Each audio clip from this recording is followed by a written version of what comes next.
Hi guys, this is Kyle, and I'm going to explain why one of the days that we train, we work in our Olympic lifting and what we're working on when we do our Olympic lifting in that metcon. So usually that day, we have Olympic lifting scheduled, whether you're doing a clean and jerk, snatch, from various positions. What we're doing is kind of trying to set the stage and hone in on those skills during that skill time. And that kind of sets the stage for the metcon. And the reason why we do that is because I know most of you guys are not professional athletes, and you have regular lives, or lives where you have kids, or you have to go to work, or you had class and then had to go to work. So we try to train off how we're feeling that day. That's why we take what we did that day and use a percentage of that in our metcon with our Olympic lifts. If you've noticed, that percentage in the metcon is pretty high. 85%, 75%. Lately they've been 85%, and that's pretty heavy. 90%, we're working on being able to do those lifts and break them down, and you have to move just like you did in the skill work to get that work done. So we're working at training the ATP energy system. For those of you who are good at Olympic lifting, you're going to lift some heavy weight a couple times, and then some days we're going to work in the days where I have an Olympic lift paired with something else.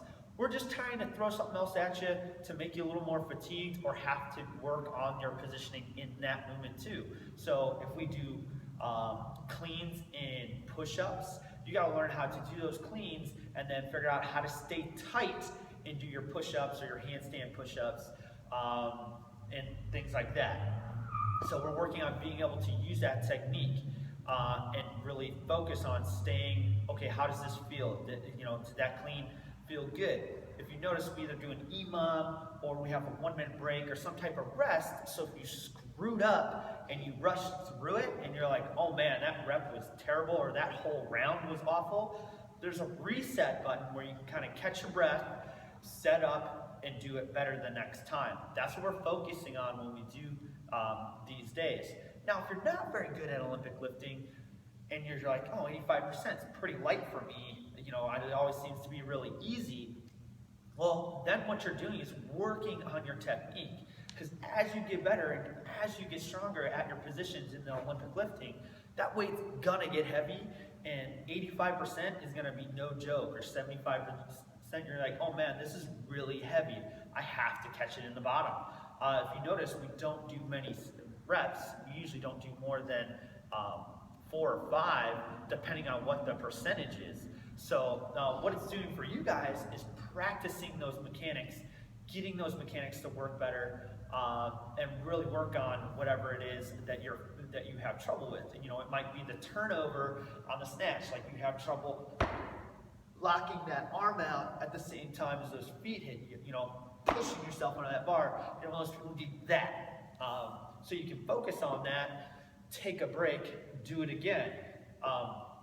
So that's what we're working on these days. So if you're a better lifter, it tends to work that ATP system. We're going to do something really heavy, short break, and then really heavy again, where we're working on trying to recover in there, and then do really heavy again.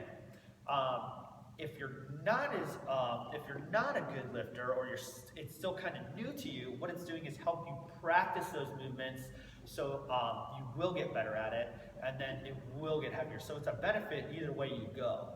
You're either practicing the movement, as long as you're taking your time and doing it correctly, and not just worried about your time or whatever it is else that you're worried about. Or it's going to be really heavy and you have to think about it, because it's so heavy. If you don't think about being in good positions, you're going to fail, and then you won't get through the workout. So that's why we do this day. So I hope this makes sense. If you guys have any questions about it, feel free to email me. My email is kyle@crossfitolaf.com. So I hope this helps you, and thanks a lot, guys.